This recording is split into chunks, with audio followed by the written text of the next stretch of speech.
How's it going, guys? Welcome back to the channel.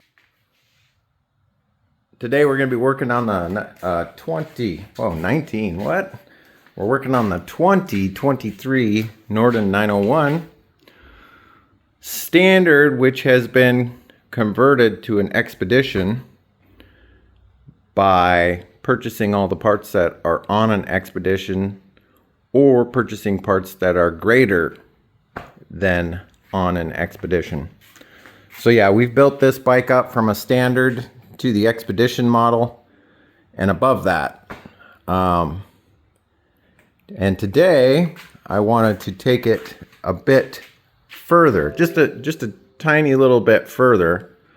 So we've got a box sitting here on this table and I'm not certain what's in it, but I think we should unbox it and lay everything out and show you guys what we got going on here.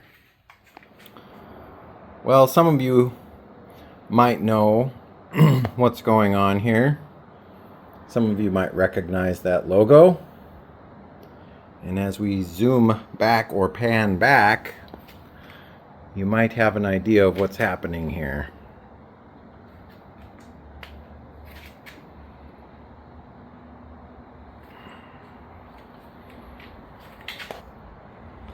This is the Aurora Rally Kit in carbon fiber for the Norden 901. Now, I've only ever seen one other person do this, and they didn't go into any detail as far as the install goes, as far as I know, on a YouTube video. Now, I'm not going to do a time lapse or anything, but I'm going to walk you through, you know, basically tearing the whole bike down and then building it back up. Alternatively, for those of you that decide to go this route, which is probably not many of you because this is very rare, they do send you a PDF file with the instructions on it on how to do everything. So,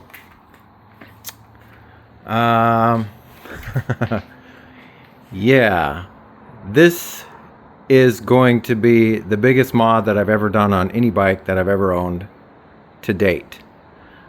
This basically replaces everything from here forward on the bike.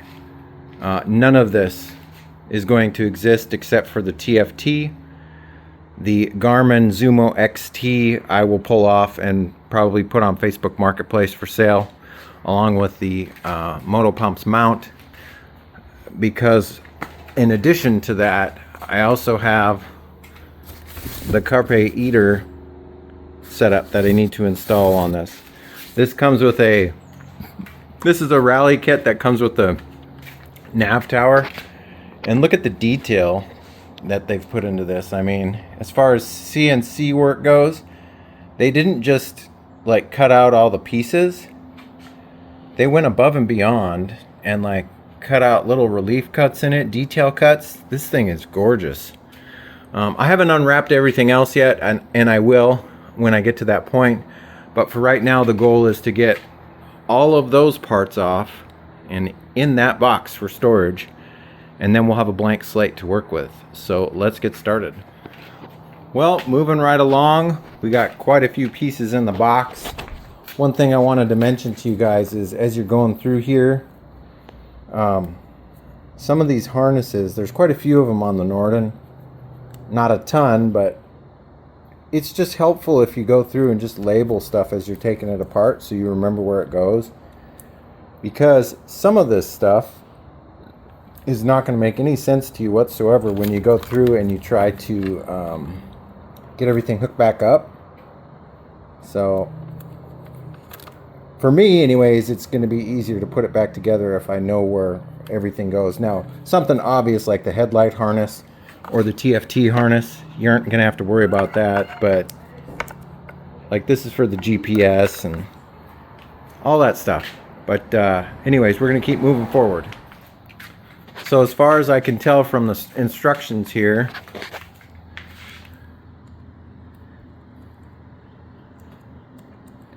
This is as far as you have to break the bike down to start with the reinstall of the rally tower kit. I don't think you have to take this front wiring harness support bracket off. It doesn't show it in the pictures there, although I could be wrong, so I guess we'll find out here in a little bit. But yeah, you basically have this entire wire harness here hanging out, which is going to get neatly organized back in the nav tower there. So here we go. Well, I lied, and so do the instructions. You have to get rid of that little plastic bracket that's holding all this wiring harness together and install the head clamp. So that's like the first step in the process here. Okay, as far as wiring goes, this took me a couple of tries to figure out what they're trying to do here. But to me, it looks like all of the handlebar wires go on the outside of the nav tower, and then the main harness runs up inside the nav tower, and then everything kind of connects right here. And then you have to route. There's so many pictures for this in the PDF, but you got to start routing a bunch of this stuff up through the tower, and I'm going to start working on that next. Moving right along here, the wiring is taking forever, just because I want to make sure that it's routed correctly. And the other thing is, this headlight is no longer controlled by this. You're supposed to wire in this toggle switch, and it's connected directly to the battery, so anybody walking up to your bike could just turn it on and let the battery drain. So I'm not liking that, so I'm trying to figure out a way to adapt. Where did it go? The headlight harness right here. I think I'm gonna adapt this to like a relay.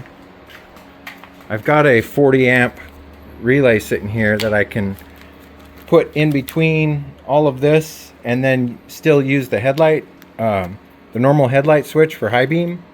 I'm hoping that'll work, but I'll have to take some time and do that. This has taken a really long time just to get to this part, probably like 4 or 5 hours. So we're still moving, but there's a few roadblocks along the way. Okay, I think I've dissected this harness here. I've been spending some time pinning it out. The two yellow wires, one of them is for the DRL, the daytime running lights, and one of them is for the low beam. The blue wire is for the high beam, and the brown is ground. This light on the low setting, just the center 3 light up, and then on the high setting, all of them light up. However, on the high, the power going to the high on it, it only lights up 4 of them. So basically what it does is when you flip this switch, you're either turning on just the center 3 or you're turning on all of them. And that's just how it works. So my plan is to take this and make an adapter out of the old wiring harness, and we're going to see if that works. This light, surprisingly, even though it's got a 30 amp fuse in the wiring harness, it's only drawing, like on the high setting, it's only drawing like maybe 12 amps. It's not using a tremendous amount of wattage either, so I think it'll be fine. I think the headlight has a 15 amp fuse on it, if I remember right. We're gonna find out. We'll see. If it pops, then I'll have to put a relay between this and the actual adapter that I make. It's not a big deal, but let's see if we can get it made. So I was able to make this adapter harness with some heat shrink connectors. Pretty simple. The grounds go to the grounds, and the DRLs and low beam, I just wired them both into the low beam of the light, and then the high beam, which is purple, goes to the high beam of the light. And as you can see, there's our low beam, there's our high beam. So it works perfect.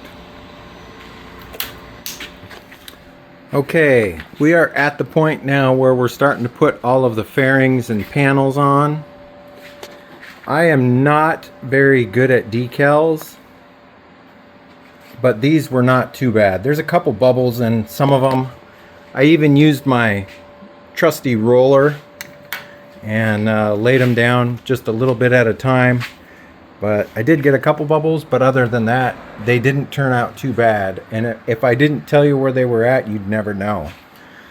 So, it came with these extra ones too. I'm not sure where all of these are supposed to go. I kind of matched them to the shape, but I don't know. Maybe I'll put some on the windscreen. Not sure yet, but we're going to start installing the panels. I've already got the tank cover on, and man, it looks sharp. So we're going to keep moving forward here. Okay, I've gotten to a point now where I need to address something that I don't know why Aurora does this, but they don't run a coolant expansion tank. So they just take all this stuff off, run this hose to here, and then just call it good. I figured out a solution, and I'm at a point now, before I cover this all up with the last fairing, let me show you what I come up with. I bought one of these universal coolant recovery tanks. They're about, I don't know, 25 bucks. But I'm going to try my best to make this work with this kit. I have a pretty good idea of where I want to put it, so let's move forward with that. Okay, I was able to kill that problem off pretty easily. And yes, I checked with the steering and it doesn't hit it. So, radiator overflow into the bottom nipple. And you have to drill a little hole in these because they're universal, so you can set them up however you want. And then the overflow that drains to the ground. For right now, I have it run right there. I think at a later date, when I service the bike and get into that area and take it apart, I'll run that overflow to the OEM location. There's a little drain valve over there that just drains down into the skid plate. But I pulled the whole old OEM hose and everything out of there for now. So this will work just fine temporarily. But at least there's a bottle there and you're not running with nothing, which is the way they have it set up. So now we're going to start working on putting the rest of the fairings on. Well, it's 100 degrees and it's 4:30 in the afternoon. I started at about 5:36, and here we are. So I saved up everything I wanted to do on the Norden and got it all done in one shot. We did the Aurora Rally Kit. We did the Carpe Eater. We did the Bluetooth joystick for the Carpe Eater. The one thing I want to say about this kit is the instructions are just a kind of a loose guideline, and there's a lot more to it. Also, for whatever reason, I was missing the hardware and the spacers that go here, so I had to just kind of temporarily put something together. And I was also missing the hardware and the spacers that go right here. I evened everything up and went as far as I could. I was also missing a bunch of these bolts, so I was missing 1, 2, 3, so 6. 6 total were missing, along with the U-nuts that go behind here. And there should be a spacer right here, because you can't really, putting a lot of pressure on it right there. And I have spacers that I can use. I actually ordered some extra hardware, like a little motorcycle M5 kit that should be here tomorrow. Also, the fitment on this carbon fiber stuff is not the greatest. You have to be kind of patient and maneuver stuff around to get it to fit. I had to add some spacers in here because for whatever reason the windscreen is wider than where it should attach, and even then we're kind of pushing the limits here. I'll probably add one more spacer in there, or a little bit bigger spacer in there tomorrow when I get that hardware that shows up. But What a long day. Totally changes the look of the bike though. And